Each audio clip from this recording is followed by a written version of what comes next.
You're watching VinylicPumaGaming. Hey guys, Q&A on Wednesday. Leave a comment if you want to participate. Hey guys, back with another Borderlands 2 video, and today I figured I'd continue my long list of rants about Borderlands 2.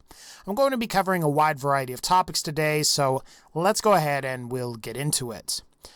I have got to say that it is pretty fucking insane that Borderlands 2 is going to be a 5-year-old game in September of this year. On the one hand, it doesn't really feel like it's been that long. On the other hand, if you were like 16 or 18 years old when Borderlands 2 came out, you're probably old enough or closing in on your 21st birthday. I think a lot has happened to us since Borderlands 2 came out, and as far as the video game industry is concerned, the Xbox 360 and PlayStation 3 life cycles are over, with the PS4 and Xbox One taking their place. It's also crazy to think that we're going to be getting a new Xbox console this year, and we just got a new PlayStation 4 console last year. And despite all this, the more impressive feat is how Borderlands 2 has been able to maintain such a stable player base for this long. It seems like Borderlands 2 regularly hovers at about 10 to 12,000 players on Steam every single day, and has been doing so since Borderlands the pre-sequel came out. To give you some idea, there are just about as many people playing Borderlands 2 as there are playing Tom Clancy's The Division on Steam. That's an amazing accomplishment considering that Borderlands 2 is 4 going on 5 and The Division isn't even a year old yet. What's also pretty crazy is how many platforms Borderlands 2 is on now. You have Borderlands 2 on PC, Mac, Xbox One, PlayStation 4, PlayStation 3, Xbox 360, PlayStation Vita, the Nvidia Shield console, and there's probably another console that I'm forgetting. There are so many different versions of Borderlands 2, and I think that's a testament to how much of an impact this game had on the industry. At the same time, one of the things that I think really sucked about Borderlands 2 was that the game was held back by both the PlayStation 3 and the Xbox 360. I guess there were certain system limitations that made it to where Gearbox couldn't implement concepts that they had for certain weapons. Given how drastically the console hardware industry is changing with the introduction of the PS4 Pro and the Xbox Scorpio later this year, I wonder if Gearbox is going to be limited by what they can make because of the original PS4 and Xbox One hardware. Hopefully, those consoles' limitations don't hurt what Gearbox can make in the future. While I don't want anyone to be locked out of certain content, I don't want to be limited by old hardware. I think I'm really starting to feel the craving for some more Borderlands though, or, well, I've felt that way for a long time, but I think more so now than ever. I feel like in some ways, I've been playing the same game for the last 3 to 4 years. Now, don't get me wrong, Borderlands 2 and even the pre-sequel were a lot of fun. And I know the pre-sequel gets a bad rap, and I think in some ways it deserves it, but a lot of the ideas in that game were really good. Atmosphere and gravity mechanics were really cool, and I think if players had a way to take their Borderlands 2 characters and play with them in some of the pre-sequel's levels, that alone would be a really fresh experience. And really, the lack of fresh experiences is what depresses me about Borderlands now. It's been such a long time since we've had any major Borderlands-related announcements, and while the game is still going really strong on the PC, and the Borderlands community has been able to organize and put together events like The Hunt, I'd like some new content at this point. While I want Gearbox to focus most of their energy developing the next Borderlands game, I wish we had some new content for Borderlands 2, or maybe some kind of just new or fresh experience. Maybe like a community event, or something that is organized by Gearbox themselves, as opposed to the community. While the $100,000 loot hunt wasn't run as well as it could have been, what was really cool about it was that it gave Gearbox the opportunity to improve many of the lousy weapons in the game. Another official Gearbox loot hunt for Borderlands 2 that buffed weapons and items like the Evil Smasher, Cradle, the Storm Sniper Rifle, the Bearcat, and countless other weapons would be amazing. Plus, I think it might generate a lot of positive buzz for Gearbox. And if money is an issue, or they can't make money and they want to be able to make money, Gearbox could even do a re-release of all 3 Borderlands games that includes a port of Borderlands 1 to PS4 and Xbox One. And maybe the PS4 Pro version could have 4K support, and the Xbox Scorpio version could also have 4K support. Maybe Gearbox could even add some new DLC content to sweeten the deal and get people to buy it.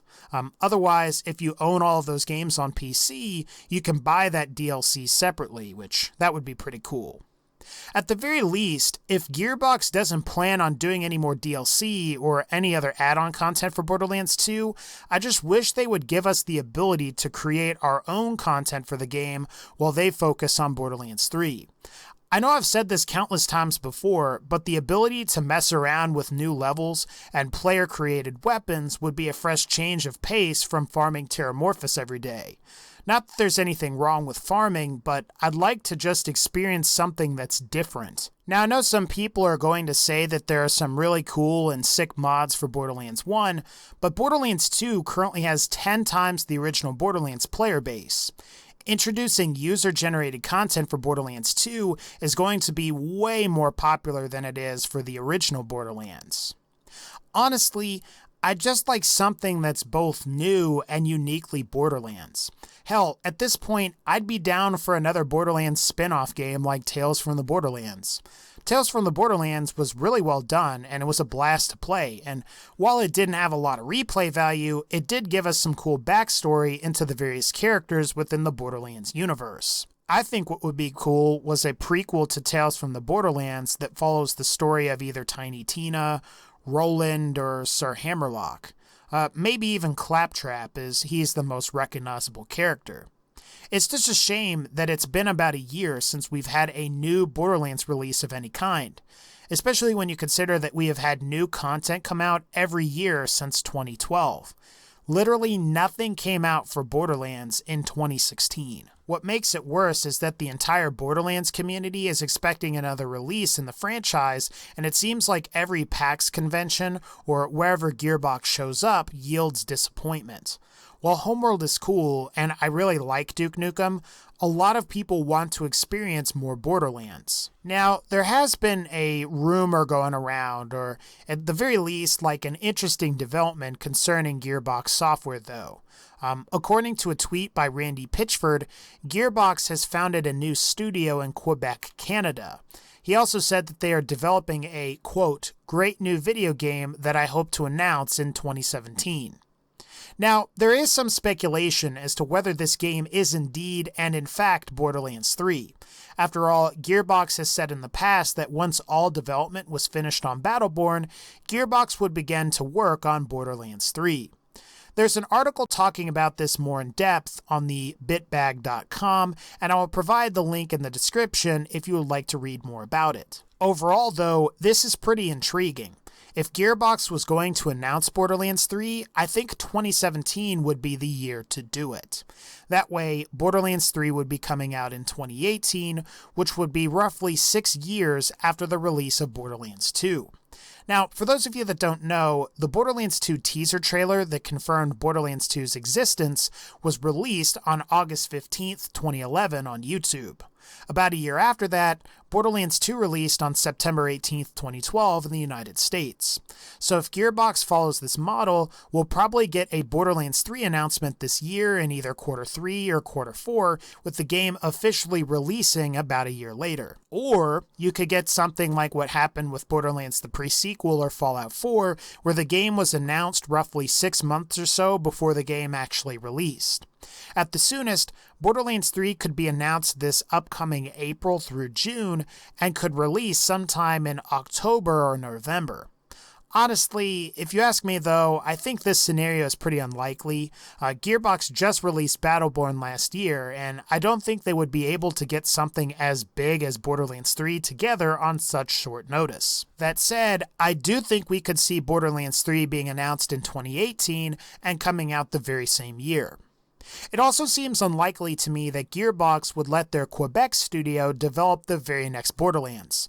So I think my theory is going to be that whatever game Randy Pitchford announces isn't going to be Borderlands 3. I do think it could be a new Duke Nukem game, and here's my reasoning for that. Last year, Gearbox released the 20th anniversary edition of Duke Nukem 3D on Steam, PS4, and Xbox One in October.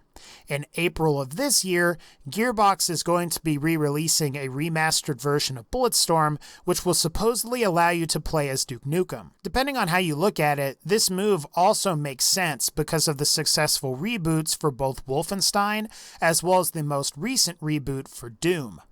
Many people, including myself, have fond memories of playing Duke Nukem 3D in the 90s and would like to see a great Duke Nukem game come out in the future. But at the same time, while it's great that we would be getting another Duke Nukem game, this new game isn't going to be Borderlands 3, and I think that will once again disappoint a lot of the player base for Borderlands 2. I also wanted to go ahead and talk about a new article on Forbes that was written by Paul Tassi that discusses Borderlands, Borderlands 3, and everything else.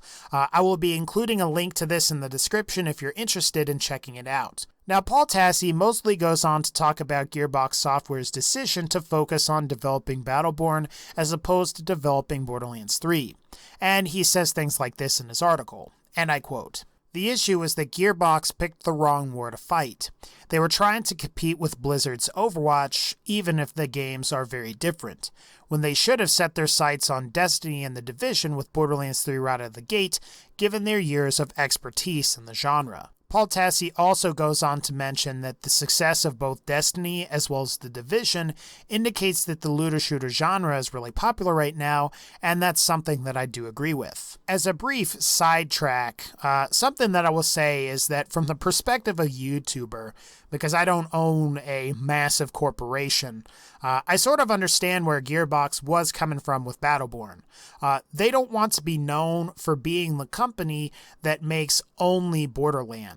And I also think from a business perspective, they want to have a sort of insurance policy in place when people stop caring about Borderlands.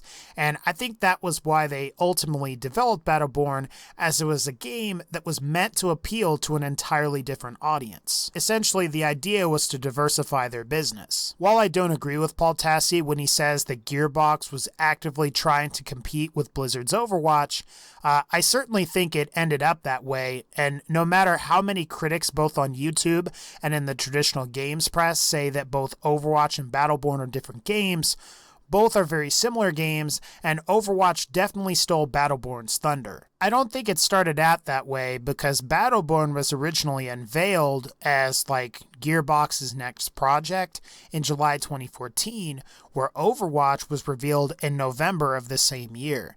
And really, Battleborn had a decent amount of hype until the closed technical test in October 2015.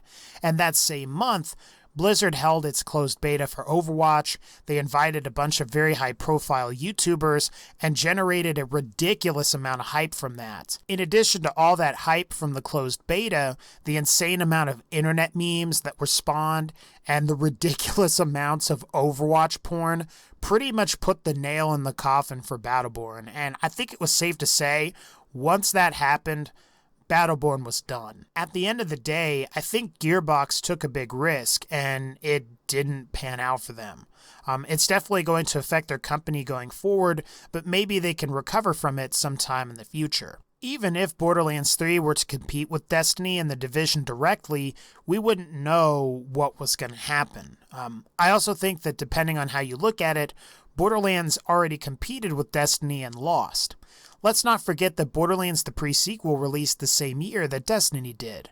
And ultimately, I think the reason that Borderlands the pre-sequel lost was because 2K Games decided that they didn't need to make a PS4 or Xbox One version of Borderlands the pre-sequel at launch.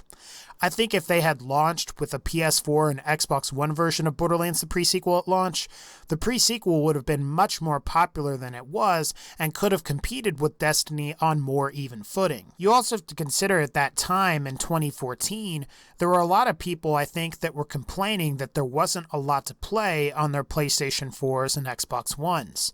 And if Borderlands the pre-sequel came out, people would have bought that game because it was one of the only games out. And I think that would have really helped Borderlands the pre-sequel. Ultimately, Gearbox has to be kicking themselves over all of this for sure, and I do agree with Paul Tassi on that. Looter shooters are more popular than ever right now, and there isn't a Borderlands game out on the market that's getting a piece of the action. Meanwhile, Battleborn sold okay initially, but then sales plummeted as soon as Overwatch came out.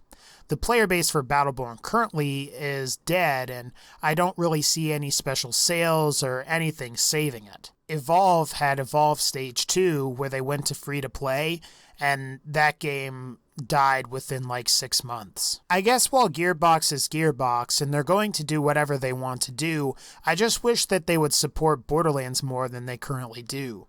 I know the game is like 5 years old at this point and they probably don't want to spend any more money on it, but I think generating some kind of hype or excitement about Borderlands by having a new project would reinvigorate the community. I would say that Borderlands as a franchise is kind of dormant right now, when it should be out there kicking Destiny's ass. I know Gearbox and 2K would be competing with the Herculean giant that is Activision Blizzard, but I think Borderlands is a good enough franchise to go toe-to-toe with Destiny. I also think Borderlands still has plenty of opportunities to create value where Destiny doesn't. Instead of trying to compete with Destiny and The Division directly, maybe Borderlands could offer some user-generated content in the vein of either Minecraft or Fallout 4. Maybe they could take the route of something as simple as custom lobbies, where you could have higher or lower gravity, faster time progression, or you could alter some other effects. And maybe you could extend these across playthroughs to where you could get your friends together and then you could play at like high gravity at slow-mo, and you could do a whole playthrough like that. Or what you could do is you could change it on the fly to where you could like mess with your friends while they're sitting next to you for that really interesting co-op experience. So maybe you could have low gravity, faster time progression, and then your friend sitting next to you can control it and then mess with you while you're playing your game. That would be pretty cool in my opinion. And I think something that put Halo on the map was the Forge mode, and if Gearbox could make something like that, I think it would put Borderlands a step above Destiny for sure, and that would be ironic because Bungie made Halo and Forge. Alright guys, that's going to pretty much wrap up this particular video. If you like this video, please be sure to leave a like, and let's see if we can get 1,500 likes on this video. If we can, I will make the Borderlands 2 Rant Part 6. But again guys, like this video if you liked it, and as always, take care, and I'll see y'all next time.